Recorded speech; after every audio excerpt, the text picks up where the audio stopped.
Good morning. I am in Tasmania, Australia. Every time I say that, I think about Looney Tunes. Anyway, it's about 7 o'clock in the morning. After breakfast, I'm heading to the local Salamanca Market and then getting on a boat for a full-day seafood tour. This is going to be a pretty exciting food day. I've also been to a couple of breakfast buffets so far in Australia. A lot of fresh fruits. This one has the biggest salad bar I've ever seen on a breakfast buffet. It has some cucumbers, some marinated feta, which is delicious. Even octopus salad.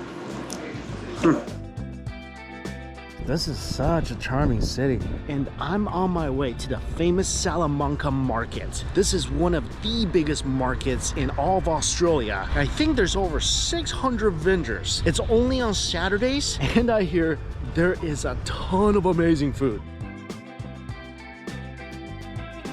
As soon as I walked in the market, something smells really, really good. It might be those pink buns. I don't even know where to start. It's such a giant market. I think usually you need a good half a day to explore everything. I have 1 hour before my boat ride. Oh, they're about to cook some paellas. I bet that's gonna be good. Oh, wow. Vietnamese pho. There's some food trucks. Let's see what they have over here. So there's some pizzas, fish and chips. I know what I'm looking for. This is it right here. Tasmanian truffles. So apparently these guys cultivated truffles here in Tasmania because supposedly truffles don't naturally grow in this region. Oh my god, look at this. Got my toastie. It's pretty much a grilled cheese sandwich with these truffles on top, and I confirmed there were no truffles in all of Australia because truffles are not native to this continent. So they're the first farm that were able to grow truffles, and now it's spreading all across Tasmania and Australia. This just looks beautiful. Look at that gooey cheese between 2 slices of toasty rye bread. This thing is burning hot as well. Oh, this is so wonderful. This has got to be a must try here. First of all, bread, buttery and toasty. The cheese is amazing. So this is Ash Grove cheese. It's a cheese local to Tasmania. And this thing is rich, it's nutty, it's creamy. Oh my God, it goes so well with the truffles because truffles go great with things that are extremely creamy. And this cheese is definitely that. It's such a delicious, robust flavor with that fantastic earthiness. I shouldn't have ate breakfast. This is the other thing I wanted to try. So this is the famous scallop pie from Tasmania. And this is a quintessential part of Tasmanian cuisine because we are right by the waters and there's such an abundance of seafood. So scallop pie became an ideal local dish. Looks like it's got spices on top, maybe some curry. The crust is flaky, piping hot, piping hot. Oh. Ooh, you gotta be careful eating this. Oh, this is so good. Even before getting to the scallops, you taste how flavorful that filling is. Tons of spices on top of the pie and with them. You definitely taste a lot of curry in this. Oh, I just got a scallop. That is a plump, tender, succulent scallop. And the filling, whether you're eating the scallop or not, has a delightful, slightly briny flavor of the ocean. And there's a lot of different ways to make this pie. This one, of course, the curry version. It's just got so much flavor in addition to that ultra flaky crust. Oh my God. And this thing is loaded with scallops. A little hard to see because it's covered in the curry. I think they chop up the scallops a little bit, but you definitely taste that in every single bite. Also, because this is a curry pie, you have all the different spices in here. The scallop actually tastes sweeter.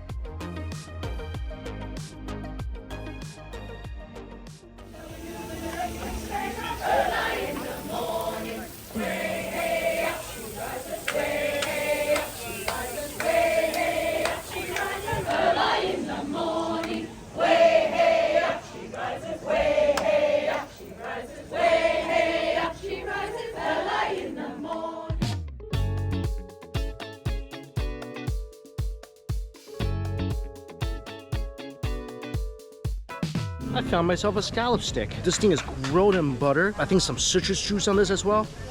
Oh my gosh, it smells so good. Oh yeah. Are you kidding me with this? This is one of the greatest ways to eat scallops ever. There's some sweet potatoes here as well. You have the scallops and you have a lot of the roe as well.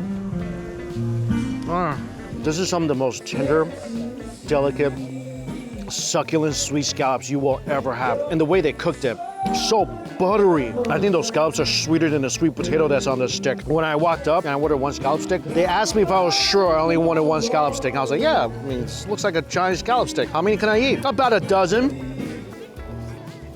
It's so light too. One stick down, doesn't weigh on your stomach at all.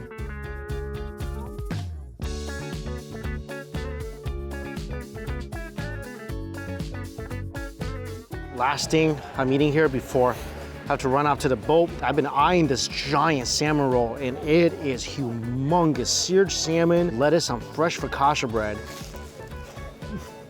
This is good.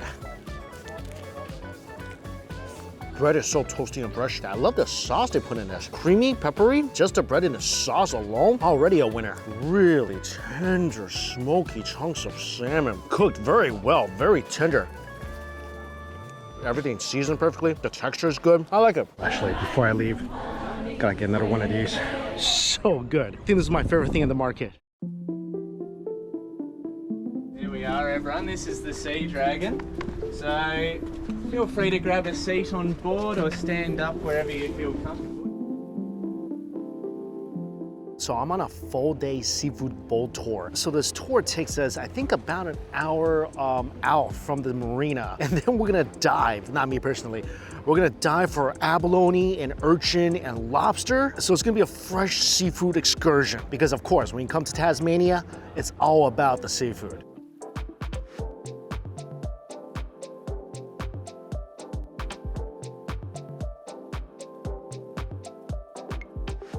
So these are the famous mudstone configurations in Tasmania. It's orange. I've never seen a color like this on a stone before. Also, look at all that mussels right there. I just want to soak that in some garlic wine sauce. So we're docked on the side of this little island because the water's really calm right now. And it's oyster time.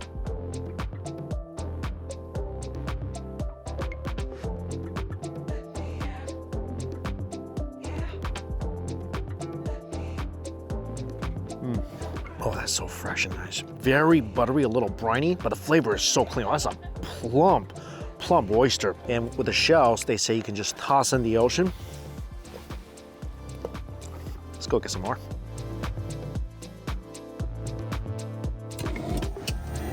A pretty high heat to start with, and then you just pour a nice healthy amount of the sparkling wine. Your lid on, and we'll just leave it like that for about 2 minutes.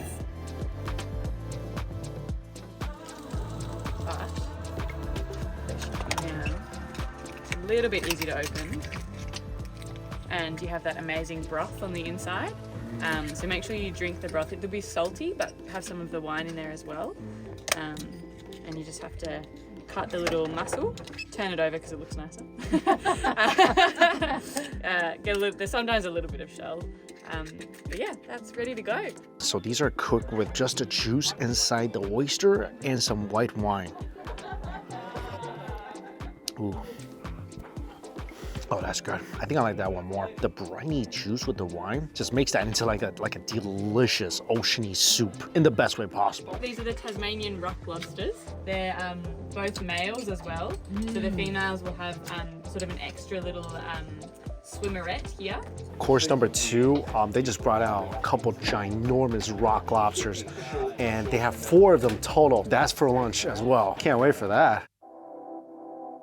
There we go. So that's the knife that I use to get the abalone off the rocks. You slide it underneath the abalone and twist, and it pops them off the rocks. So the abalone have to be at least that long. If they can fit through there like that, that's too small. If they can't, if it's like that, if it's touching either side, that means it's over 142 millimeters, and that's the minimum size that we're allowed to take. Here you go.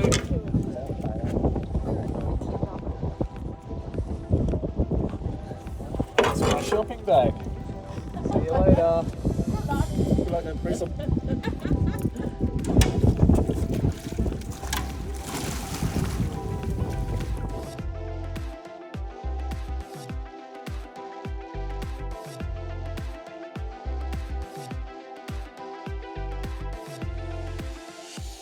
So Luke has already got all the urchin. Now just getting the abalone.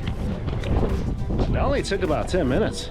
That's impressive. And while waiting, there's fruits, there's salmon, there's cheese, all local products. Especially this yellow cheese. Oh, so good.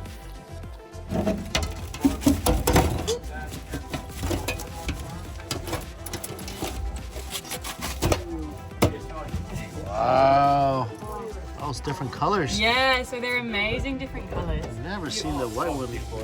It's the same species. It's kind of just like we had the hair color.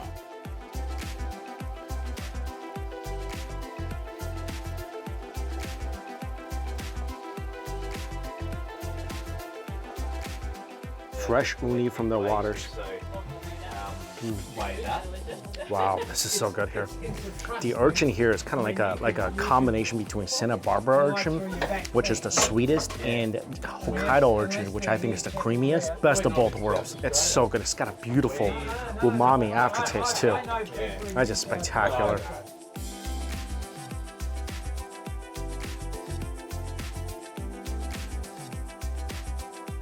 There's also salmon sashimi.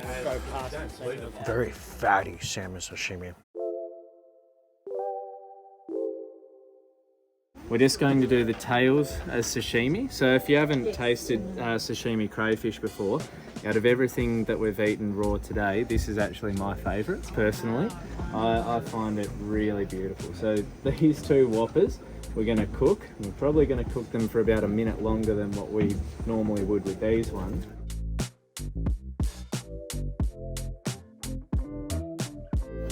You can see that. That's actually the new shell coming through.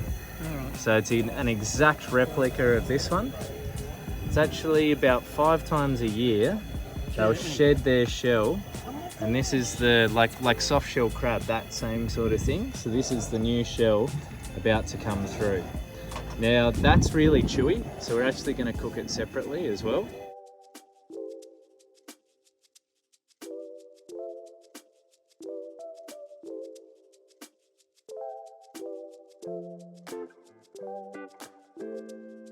The lobster, or crayfish they call it here, is being cooked in 3 different ways. One is sashimi, which is the top end right here. Then the piece behind that is the lobster back. It's basically the newly unformed shell of the lobster. And this one will just cook for maybe 10 seconds.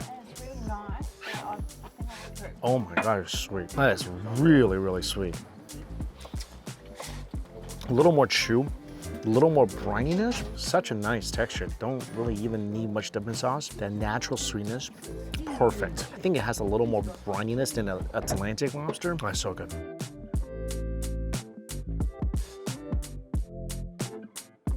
This is the cooked lobster. Oh, not me. It was him. Oh, get out of here with that. Sweet, it has its own unique umami-ness to this fish. Oh, it's very sweet. I don't think it's as kind of like a sharp sweetness like the Atlantic lobster. It's more of a savory sweetness, and it just leaves a really nice savory aftertaste on your tongue too. There's a sauce made out of the guts of the lobster. Oh, that's gonna be good. Whoa. The piece that I just had, even more tender than, I think the first piece I had was from the tail. The second piece, I think maybe more towards the body. So tender, melts in your mouth, absolutely pure sweetness. And that miso, just so much flavor. This is some amazing lobster. I mean, it's fresh as can be, of course. So good. I'm gonna try this. This might be the first time in my life I'm having a leg of a lobster, and look how thick it is.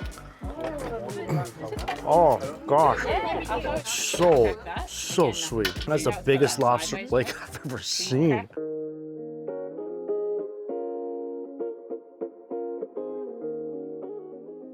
That's my favorite bit. Wow. Oh, yours. Thank you.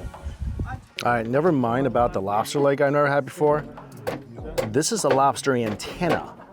Definitely never had this before. This might be the sweetest part of the lobster. Sweetest and one of the most tender part of the lobster. Each piece is so succulent and amazing. This is literally eating every single part of the lobster, especially dipping it into the miso, into the innards. It's an experience. Again, look at the size of this leg. Almost as thick as some snow crab.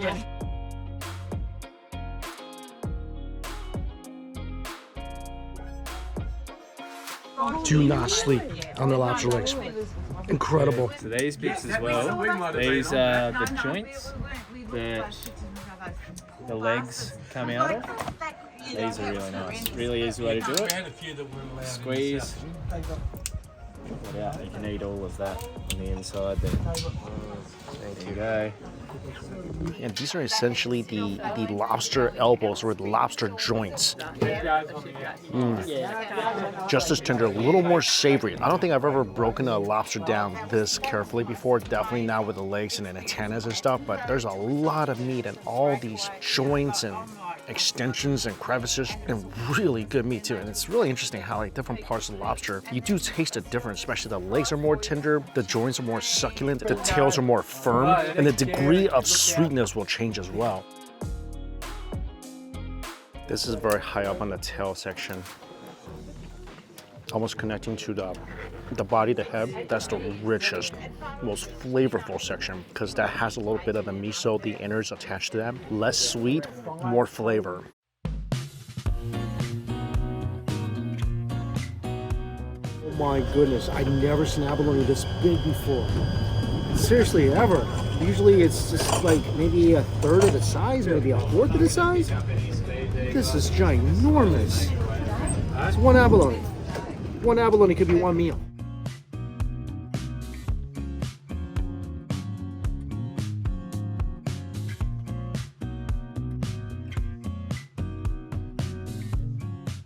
So these are the giant abalone I've never seen before. Whoa. The texture doesn't even taste like abalone. This breaks apart very easily. A little sweet, yeah, a little tiny bit of brininess. That is a tender piece of abalone. You can see those veins running through it and the muscles. It's just breaking that up. Only hitting it lightly, break up the muscles, the chewy bits. You don't want to split it, just want to break that muscle on the inside again. Give it a good toss around on a high heat.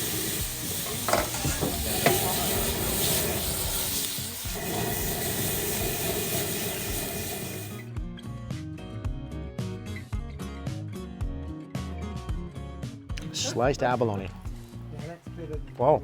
Just a little butter and lemon juice. That's really nice. Get that natural sweetness from the abalone, a little smokiness from the fire. That's great. Face down.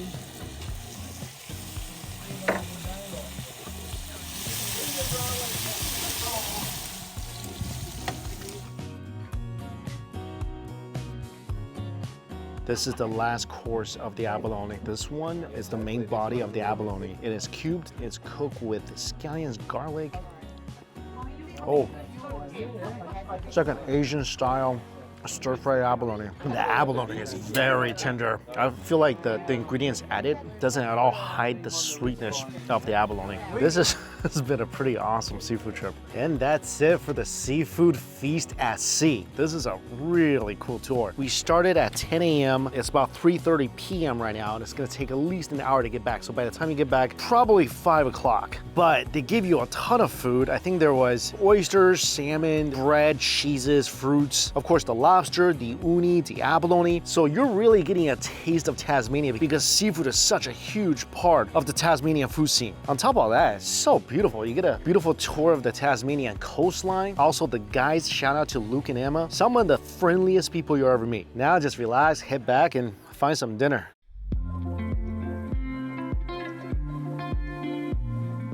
Dinner time, and there's a surprising number of Chinese restaurants. Not just Chinese restaurants, Vietnamese restaurant, Thai restaurants. There's even a Xi'an noodle restaurant. This place, a lot of people recommended. A lot of Chinese people recommended. So came here and got a whole fish. This is a roasted bear mundi with cumin and chilies. Oh, this fish is nice and crispy too. The sauce is delicious. The meat is tender. Also, got some cumin beef. Also, double cooked pork. Australia has some really good Chinese food. And this town is so charming. It's not a big city, but it's so clean. People are really nice. The seafood is awesome. Just take a boat out, you'll be dining like Aquaman. So I'm only in Tasmania for 2 nights, and I came primarily for this tour. I think I booked this tour almost half a year ago and been looking forward to it ever since. And this is a pricey tour. So when I was booking it, I wasn't sure if this was something that would be worth it. And for me, this was definitely a once in a lifetime experience, but they literally give you oysters until you say stop. Also unlimited wine, unlimited soft drinks. There's a chef on board, so they're cooking you a feast from the seafood that they fish out of the ocean. That was a pretty spectacular tour. Also, what's really unique about this tour is that today we had a full boat. It was like 12 people, but if there's only one person that booked the tour or 2 people that booked the tour that day, they pretty much give you the same amount of food. I think they grab less abalone from the ocean, probably a little less uni. You're gonna get your fill of seafood. I think that's gotta be some of the best lobster I've ever had. I think that's my favorite thing on the tour. I love the uni. Abalone was good, but that lobster, outstanding. Oh, also the oysters. The oysters are what Tasmania is really known for. Those were some plump, juicy, delicious oysters. All right, plan is tomorrow heading to Auckland, New Zealand for the first time, where the food tour will continue. And as always, all places I went to listed down below for you guys. Thank you all so much for watching. Until we eat again, see you later.